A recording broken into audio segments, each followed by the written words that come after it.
And we're back with our special, lovely, trained Marxist, Patrisse Cullors, who takes 1.4 million and she gives it to donate to help poor inner city blacks. No, she doesn't do that. She doesn't do that at all. What does she do with that? She tries to build schools for poor inner city blacks or poor blacks within the area around, the black community. No, she doesn't do that. Black Lives Matter founder is branded a fraud after buying a $1.4 million home in an upscale, mostly white enclave in Los Angeles. That's right. Nothing says grifting than taking money that could have been used to help the black community. Instead, you stiff the black community. But, that's most black civil rights leaders these days. And that's just the way it has been. Patrisse Cullors is no different, and she's a Marxist. She's for communism. Okay. Patrisse Cullors, 37, has bought an expensive property in Topanga Canyon. The district in which the Black Lives Matter founder will now live is 80% white and 1.8 black. Critics accuse her of abandoning her social justice activist roots. Cullors has written a best-selling memoir and has a follow-up in October. In October, she signed a multi-platform and multi-year deal with Warner Brothers. Black Lives Matter brought in $90 million in donations last year. It merged in March. Well, we all knew this was going to happen. But people were saying, they're really a good organization. No, they're not. They are for milking the loved ones who've lost black lives to police brutality and racism and lining their own pockets. Okay.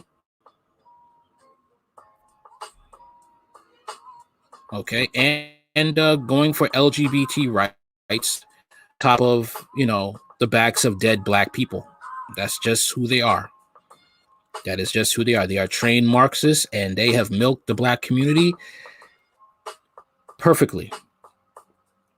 Like anybody else who wanted to just take advantage of the black community, because the black community doesn't care about facts. They care about feelings. They don't care about what's the reality. They care about what they feel. As long as the person is black, they talk what they want to hear. The black community will trust you if you tell them the truth and actually generally want to help the black community. Sorry, Republicans, I'm not on your side, and I'm not going to be the one to say that to go for you. You are just as much as scum as the left. Black Lives Matter co-founder and self-professed trained Marxist has raised eyebrows by purchasing a $1.4 million Los Angeles home in a largely white district. Okay. Patrisse Cullors, 37-year-old artist, organizer, and freedom fighter, has bought a 3-bedroom and 3-bathroom house in Topanga Canyon, complete with a separate guest house and an expansive backyard, reports. The home is described in the real estate listing as having a vast great room with vaulted and beaming ceilings. Let's take a look at this home that she bought for those poor inner city youth. I'm sorry, I mean for herself. Let's take a look at it. Realtors writes that the large backyard is ideal for entertaining or quietly contemplating cross canyon vistas framed by mature trees. Associated Press reported that Black Lives Matter took in $90 million in donations last year. It's not clear if or how Patrisse Cullors is paid by the organization, as its finances are opaque. Means she's not transparent as she's supposed to be. Ooh, look at this. The property with its high ceilings and expansive backyard is in Topanga Canyon area. Wow. Look at this. This could be a place where the kids could play, the ones that are disadvantaged, the ones that, are victims of, not having a father in the home, a place where single mothers could go and get trained to get better jobs, a place for fathers with kids, could train to get better jobs, Oh, no, that's not it. This is all for herself. All right. Cullors' new home has high ceilings and a sliding door leading out to the tree-filled yard. The light-filled and airy home is just 20 miles from where she grew up, but a world away in style. Ooh, look at this. The property features its own guest cabin, right, which the realtor says could serve as an office. Can turn into a basketball court for the kids, a training center, maybe to help fathers learn how to read. Those who are disadvantaged, low-income fathers, maybe they came out of jail.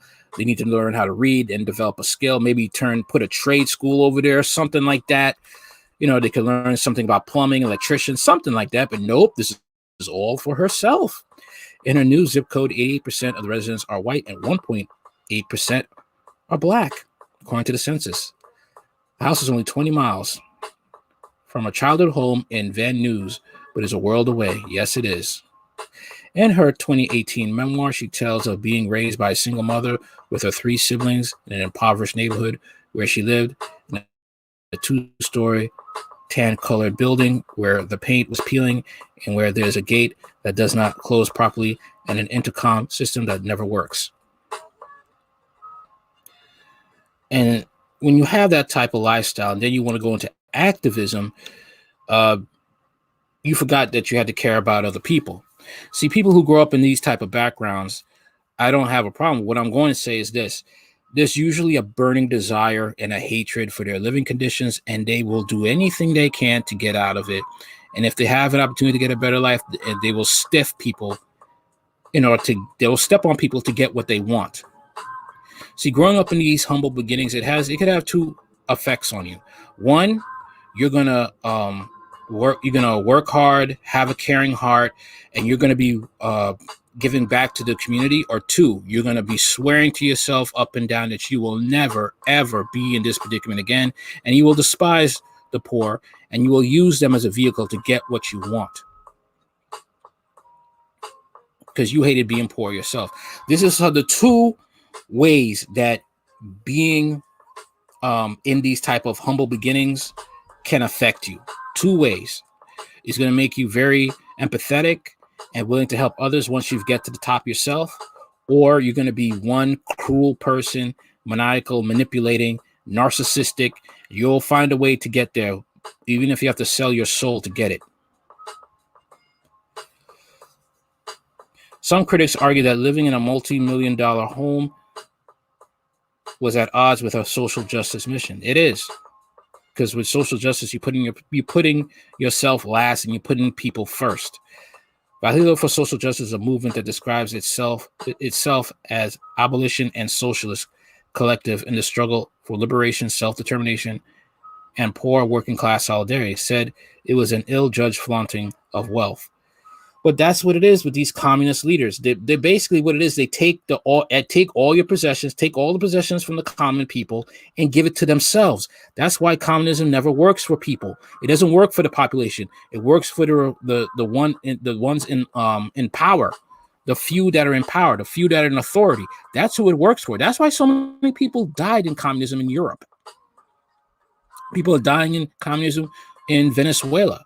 Okay, the government is hoarding all the food, all the wealth, and letting the people starve and eat out of garbage cans. And they'll give out the food whenever they feel like giving out food. That's communism. That's Marxism. And again, I don't understand how blacks want to be with Marxism when Karl Marx himself hated blacks. The man was a crazy, insane devil worshiper. And he talked very low about blacks.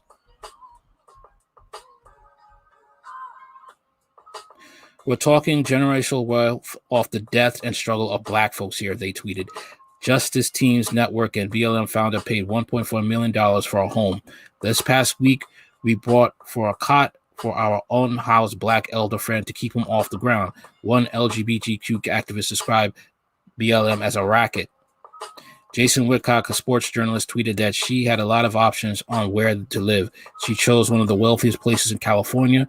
She'll have her pick of white cops and white people to complain about. That's a choice, bro. Author and activist Andy Nigjo tweeted, Cullors identifies as a communist and an advocate for the abolition of capitalism. Paul Joseph Watson, a British YouTube host, said she chose to live in one of the whitest areas of California. Well, what do you think? Communism is about themselves. Another Twitter user called Cullors a fraud and said her brand of Marxism apparently includes buying a $1.4 million house. Tucker Carlson on Friday night told his Fox News viewers that Twitter had even begun taking down reference to the property. Carlson noted that Whitlock posted on Twitter a link to the original story about the property on the celebrity property blog, The Dirt. He posted this on Twitter, just made the obvious point. What happened? His account has been locked by Twitter, said Carlson. This was a news story on real estate blog. He posted it. Lots of other people posted it. But when Jason Whitlock, who is extremely effective voice of reason, who speaks clearly and honestly and is therefore a threat, they shut him down. Amazing on many levels. Cullors founded BLM with Alisa Garza and Opal Tometi in 2013 in response to the acquittal of George Zimmerman, who killed Trayvon Martin. It's unclear if Cullors is paid by the group, which is currently cleft by deep divisions over leadership and funding. Yeah, greed got a hold of him. And this really was for Black supremacy, okay? Black supremacist group. And it was about LGBT rights under the cover of civil rights for Blacks, under the cover of Black Lives Matter, under the cover of helping Blacks fight police brutality and to help Blacks, who are downtrodden. Okay? That's basically what it is. They had a mission statement that was basically for they were against cisgenders, and any cis person will not have any leadership in the organization. Any cisgender person will not have leadership in that organization. Okay, and they are trained Marxists, and they are against the straight traditional family. They took that down, but it doesn't matter because people whose eyes are open and actually took the time to research, understand what she's about, what the organization is about. After all, they raised up money, and they all went to all that money, millions of dollars that could have helped poor inner city Black people, went to the Biden administration. And what did the Biden administration and Kamala Harris administration do? Played the hell out of Patrisse Cullors. They didn't need him anymore. Useless. That's what it appears. Biden saw Patrisse Cullors. Cullors' co-founders have left, and last summer, Cullors assumed leadership of the Black Lives Matter Global Network, the national group that oversees the local chapters of the loosely arranged movement. Cullors has not been universally welcomed. Politico reported in October, local organizers told Politico they saw little or no money and were forced to crowdfund to stay afloat. Some organizers say they were barely able to afford gas or housing. Wow.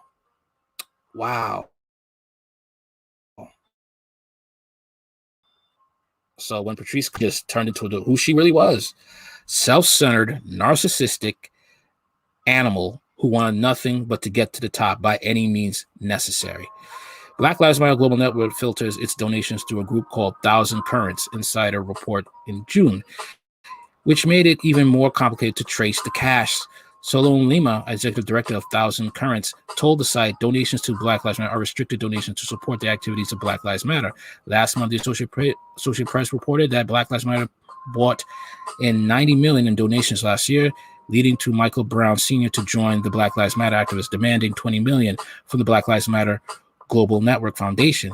Brown, whose son Michael Brown Jr. was killed by a police officer in Ferguson, Missouri in 2014, says he and his advocacy group have been shortchanged by the larger Black Lives Matter organization. Why hasn't my family's donation foundation received any assistance from the movement? Brown asks in a statement. Cullors yet to respond to DailyMail.com's request for comment. The activist who married Jana Khan, a gender non-conforming leader of the Black Lives Matter in Toronto in 2016, has been in high demand since her 2018 memoir became the bestseller. This is what they are. They're trained Marxists, right? And what do Marxists really think about communism? It's all about themselves, and give crumbs to the peasants if they feel that they feel altruistic enough to do so. In October, she publishes her follow-up, Abolition. She also works as a professor of social and environmental arts at Arizona Prescott College, and in October 2020 signed a sweeping deal with Warner Brothers. The arrangement is described as a multi-year and wide-ranging agreement to develop and produce original programming across all platforms, including broadcast, cable, and streaming. So they're going to, post the LGBT agenda by using mainstream media. As a longtime community organizer and social justice activist, I believe that my work behind the camera will be an extension of the work I have been doing for the last 20 years, she said, in a statement obtained by Variety. I look forward to amplifying the talent and voices of other Black creatives through my work. Fellow parasites like yourself. That's basically what you intend to do. And what is going to happen?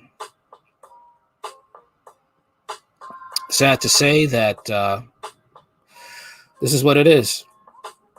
And a lot of people are going to,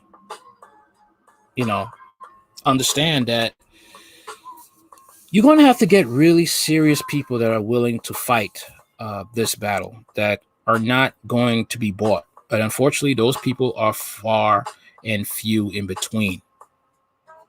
Okay?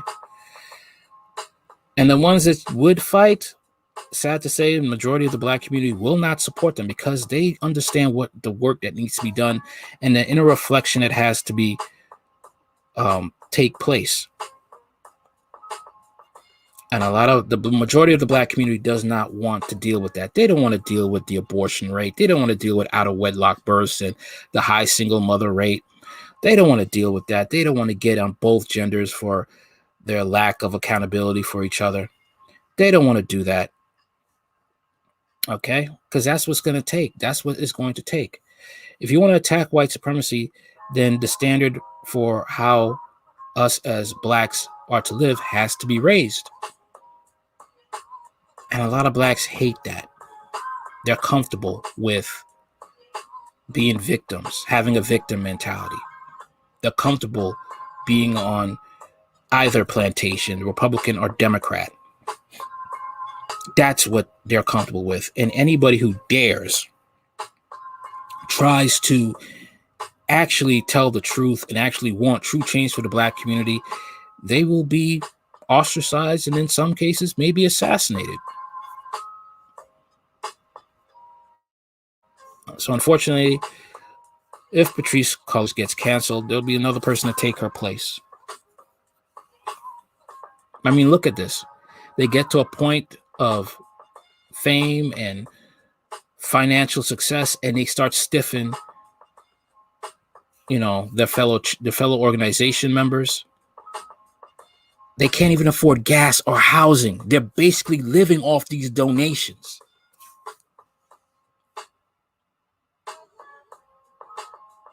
But there possibly could be a point where she will have a great fall. She didn't want to live in a neighborhood that she claims to love and support. No, she didn't. Because she understood that it was the Black community isn't always a great place to live, parts of it. And she lived in a very poor part. So she wanted out of there by any means necessary. She didn't want to really be down for the struggle.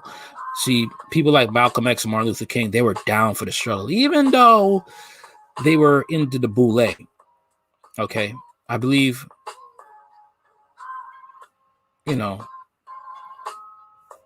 maybe Martin Luther King saw too late what he was in.